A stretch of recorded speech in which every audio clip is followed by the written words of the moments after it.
अस्सलामुअलैकुम।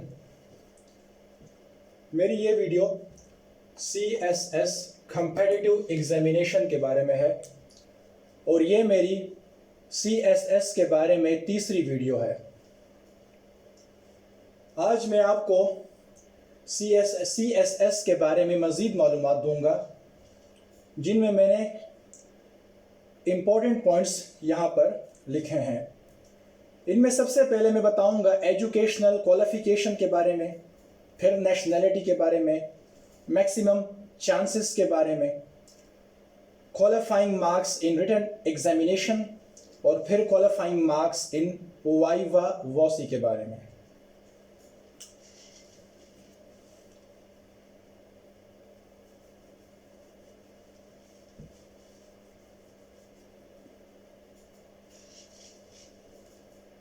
सबसे पहले मैं आपको बताऊंगा एजुकेशनल क्वालिफिकेशन के बारे में। फेडरल पब्लिक सर्विस कमीशन और गवर्नमेंट ऑफ पाकिस्तान को मैं यहाँ पर बहुत ज़्यादा अप्रिशिएट करूँगा। वो वाकई काबिल तारीफ़ हैं जिन्होंने यहाँ पर एजुकेशनल क्वालिफिकेशन जो है CSS कम्पेटिटिव एग्जामिनेशन के लिए बहुत ही मुनासिब रखा है। इनकी जो रिक्वायरमेंट्स हैं उसके बारे में अब हम पढ़ते हैं। अ कैंडिडेट फॉर कम्पेटिटिव एग्जामिनेशन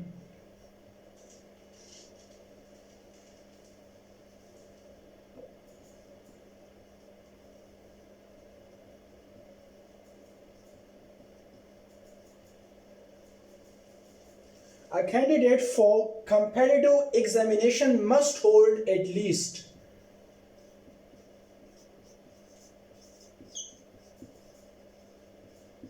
मतलब कि उसकी कितनी तालीम होनी चाहिए। अ सेकेंड डिवीजन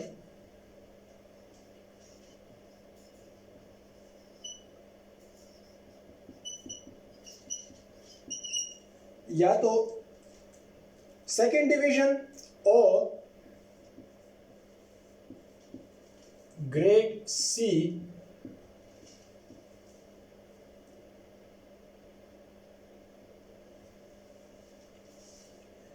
बैचलर्स डिग्री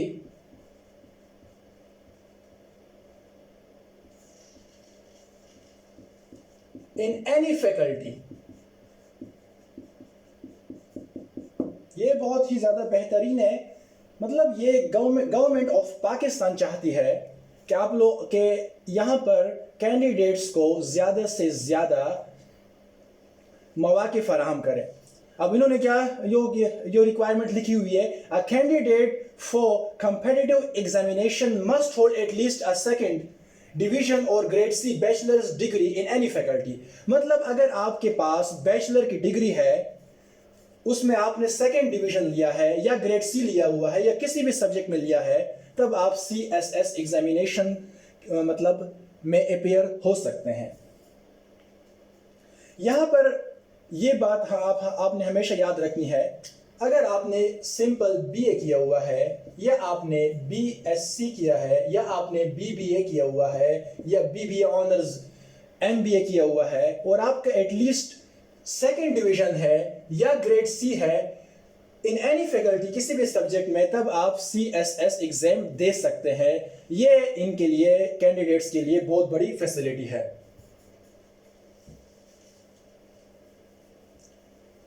अब अगर किसी भी कैंडिडेट का बैचलर में थर्ड डिवीजन है तो वो CSS एग्जाम के लिए वो एग्जाम दे ही नहीं सकता, क्योंकि वो एलिजिबल नहीं है। अब इन्होंने फिर मजीद एक और बात की है जो कि अप्रिशिएट करने के काबिल है। A candidate who has obtained a third division और D ग्रेड इन बैचलर डिग्रीज। अगर उसकी डिवीजन थर्ड डिवीजन है इन bachelors degree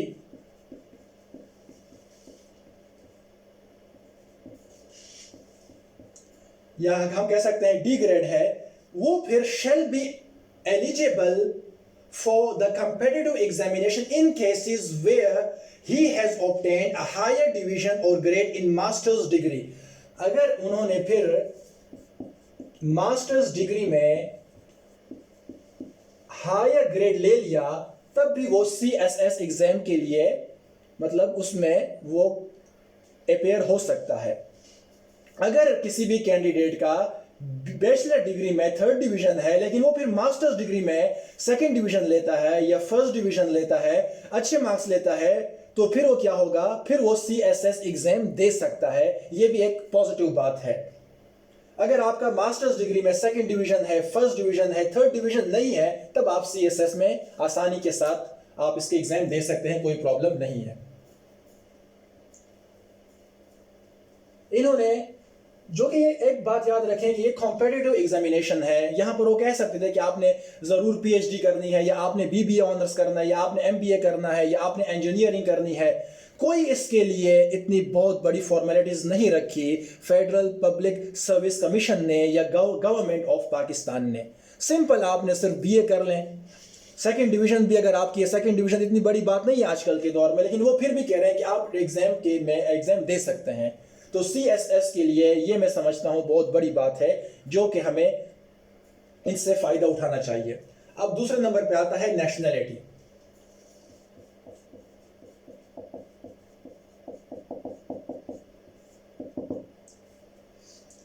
candidates for comparative examination must be a citizen of Pakistan. यहां पर यह जरूरी है कि आप सिटीजन ऑफ पाकिस्तान हो। must be a citizen of Pakistan or a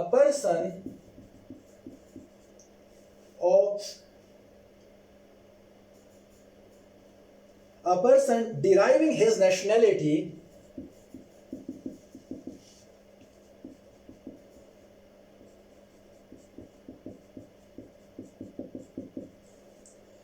a person deriving his nationality from the state of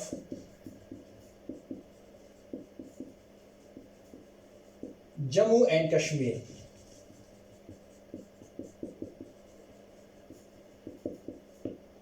nationality के हवाले से ये गौर से सुने। Candidates for comparative examination must be a citizen of Pakistan or a person deriving his nationality from the state of Jammu and Kashmir। अब हम आते हैं मैक्सिमम चांसेस की तरफ कि मैक्सिमम चांसेस कितने हैं।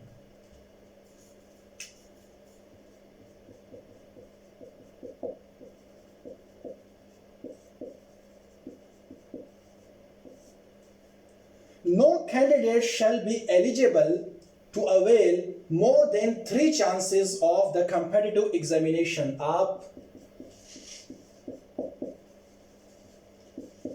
3 चांसेस से ज्यादा अवेल नहीं कर सकते।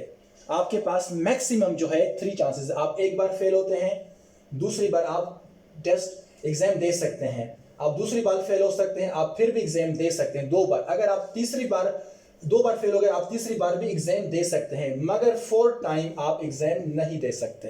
ये बात हमेशा याद रखें। अब यहां पर एक अहम बात है, अगर आपकी एज फॉर एग्जांपल 22 साल है तो आपके पास तकरीबन समझ लें 8 या 9 चांसेस हैं। अब आपकी एज 22 साल है और आपने तैयारी सही नहीं की, आपको पता है, तो फिर मेरा ये मशवरा होगा कि आप 22 साल की एज में एग्जाम ना दें, क्योंकि अभी आपके पास 8-9 साल रहते हैं। अब जब आपकी एज 24 साल हो गई, अभी भी आपने सही तैयारी नहीं की, फिर भी आप एग्जाम ना दें। आप पहले तैयारी कर लें, उसके बाद जब आपकी एज फॉर एग्जांपल 26 हो गई, अब आपको चाहिए कि अब आपकी तैयारी कुछ ना कुछ अगर है तो आप एग्जाम दे दें, क्योंकि अभी आपके पास साल भी है और चांसेस भी हैं। आप 27 साल में भी एग्जाम दे सकते हैं, आप 28 साल में भी एग्जाम दे सकते हैं, आप 29 साल में भी एग्जाम दे सकते हैं, आप 30 साल में भी एग्जाम दे सकते हैं, 30 साल से ज़्यादा आप एग्जाम नहीं दे सकते। तो यहाँ पर ये बात हमेशा याद रखें कि अगर आप 24 साल में आपकी तैयारी नहीं सही, आपने एक एग्जाम दिया, 24 में आप फेल हो गए, 25 में आप फेल हो गए, 26 में आप फेल हो गए, अब आपके पास साल हैं 27, 28, 29, 3 या 4 साल आपके पास हैं, लेकिन आपके चांसेस जो है वो खत्म हो गए। तो आपने ये क्या करना है, आपने 3 चांसेस को याद रखें, 3 चांसेस को, और दूसरा नंबर ऑफ ईयर्स जो कि आपके पास हैं, तकरीबन 22-21 साल और 30 साल के बीच तकरीबन 7, 8 या 9 जितने भी ईयर्स बनते हैं, इनको ज़रा आपने मतलब तरीके से यूज़ करना है। ऐसा ना हो कि आपकी तैयारी ना हो और आप 25-26 साल में सारे चांसेस ज़ाया कर दें और आपके पास अभी एज भी आपकी ठीक है लेकिन आपके पास चांसेस ना हो। तो 3 चांसेस जो हैं इसको अवेल करते वक्त अपनी एज को ज़रूर देखें और अपनी प्रिपरेशन को भी देखें। अगर आपकी तैयारी बिल्कुल नहीं है तो फिर आप सही प्रिपेयर होकर जाएं, सही तैयारी करके जाएं, क्योंकि अगर आपके पास 8 या 9 साल तो हैं मगर चांसेस आपके पास सिर्फ 3 हैं। 3 के बाद आप किसी सूरत में भी फिर चौथा चांस जो है वो अवेल नहीं कर सकते।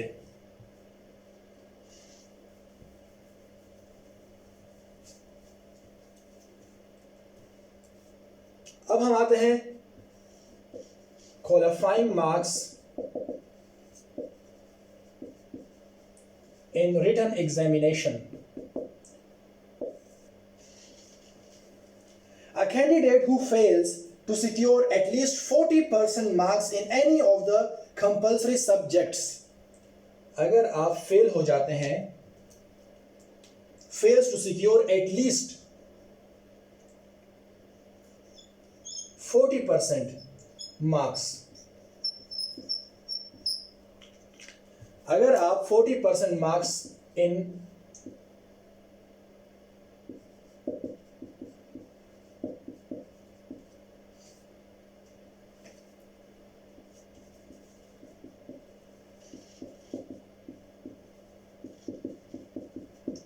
a candidate who fails to secure at least 40% marks in any of the compulsory subjects, आपके 40% marks आप नहीं लेते, for example fails to secure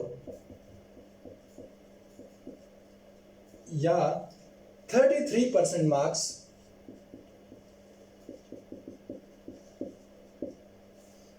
in any of the optional subjects,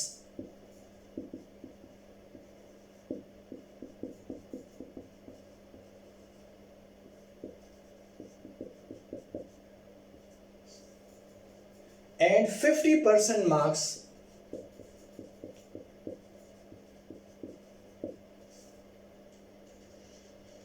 in the aggregate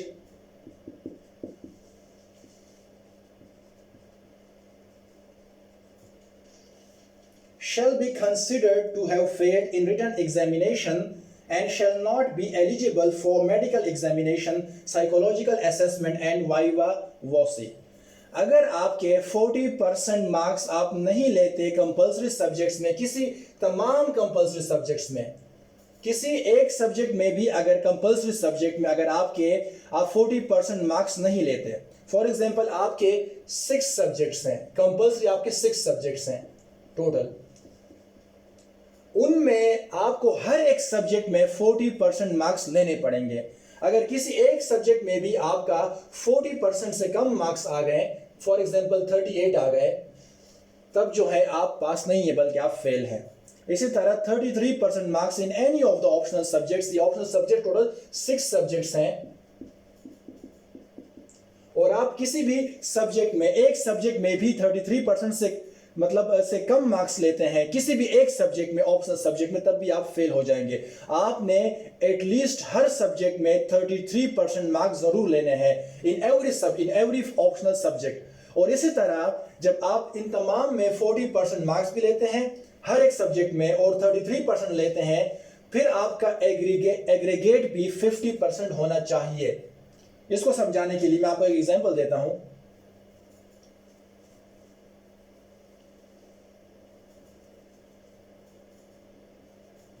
आपके total marks हैं 1200, 600 plus 600। ये जो है ये आपके कंपल्सरी सब्जेक्ट्स हैं और ये ऑप्शनल सब्जेक्ट्स हैं। यहां पर आप लेते हैं टोटल आपके हैं 1200 मार्क्स। आप जो हैं आप मार्क्स लेते हैं फॉर एग्जांपल 500 टोटल बाय 1200, लेकिन हर सब्जेक्ट में आपके 40 से ऊपर है, किसी में 41 है, किसी में 42 है, किसी में 40 है, फिर 40 है। इसी तरह बाकी सब्जेक्ट्स हैं, फॉर एग्जांपल उसमें किसी में 33% से थोड़े थोड़े ऊपर है, 33% है, दूसरे में 34% है, एक में 33.5% है।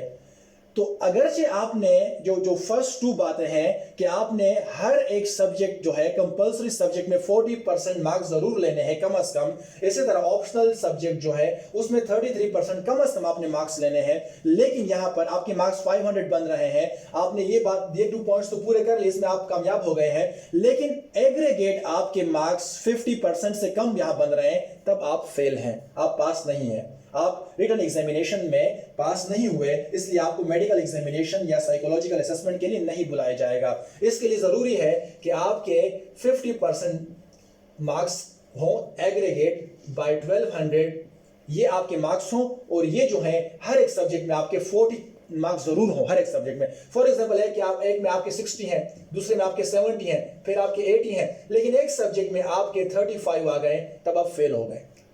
तो रिक्वायरमेंट ये है कि अगर ये 6 सब्जेक्ट्स हैं तो हर एक में आपने 40 प्लस मार्क्स लेने हैं, हर एक में ये जरूरी है 6 सब्जेक्ट्स 40 प्लस।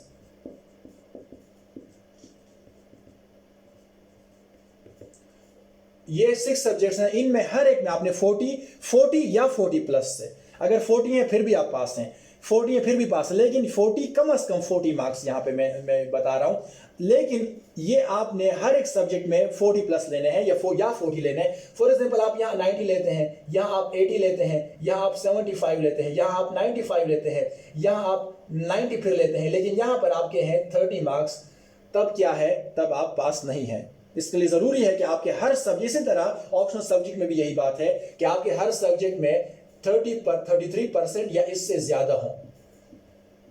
इसी तरह अगर किसी भी एक सब्जेक्ट में आपके 33% से कम आ जाते हैं, चाहे बाकी तमाम सब्जेक्ट्स में आपके ज्यादा से ज्यादा मार्क्स हो, आप पास नहीं हैं। इसको एक बार फिर सुन लें। A candidate who fails to secure at least 40% marks in any of the compulsory subjects, किसी भी कंपल्सरी सब्जेक्ट में, किसी भी सब्जेक्ट में, 6 में से किसी भी सब्जेक्ट में अगर वो 40 नंबर नहीं लेता, एटलीस्ट 40% नहीं लेता, इससे कम लेता है, या 33% marks in any of the optional subject, किसी भी ऑप्शनल 6 में से किसी भी ऑप्शनल सब्जेक्ट में वो 33 मार्क्स से कम लेता है, 33% मार्क्स नहीं लेता, and 50% marks in the aggregate, और 50% मार्क्स ओवरऑल भी इसके नहीं बन रहे, तो ये क्या होगा, shall be considered to have failed in written examination and shall not be eligible for medical examination, psychological assessment and viva voce।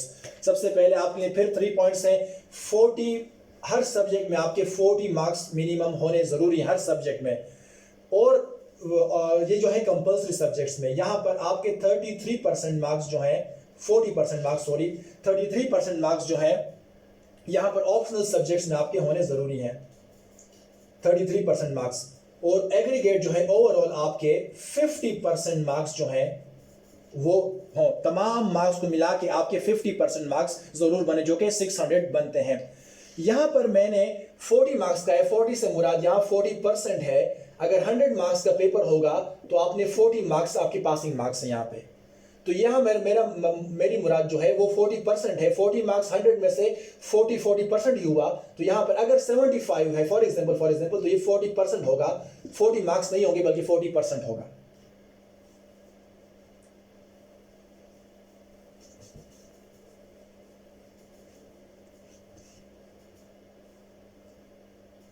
अब आते हैं qualifying marks in viva वोसी।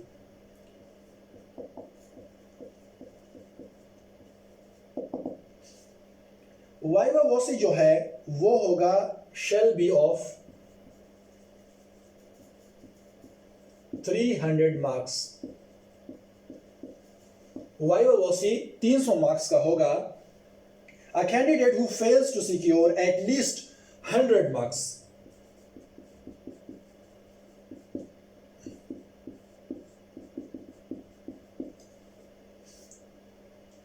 in viva voce shall be considered to have failed and shall not be eligible for appointment। अगर 100 marks से 300/300 अगर for example ये marks हो तो आप पास हैं, लेकिन अगर आपका एक नंबर भी कम है, 100 से अगर आपका मतलब मार्क्स कम आते हैं, तो फिर आप फॉर एग्जांपल 99 है या 98 है या 90 है, जितने भी हैं, तब आप जो है आप फिर फेल है, आप पास नहीं है। 100 मार्क्स आपने वाई व वोसी में भी लेने हैं, 100 मार्क्स या इससे ऊपर। अगर इससे नीचे होगा तब आप वाई व वोसी में फेल हैं। आज की मेरी ये वीडियो यहाँ पर ख़त्म होती है। इंशाल्लाह मज़ीद CSS कॉम्पिटिटिव एग्जामिनेशन के बारे में वीडियोस में जल्द अपलोड करूँगा। अपना ख्याल रखिएगा। अस्सलामु अलैकुम।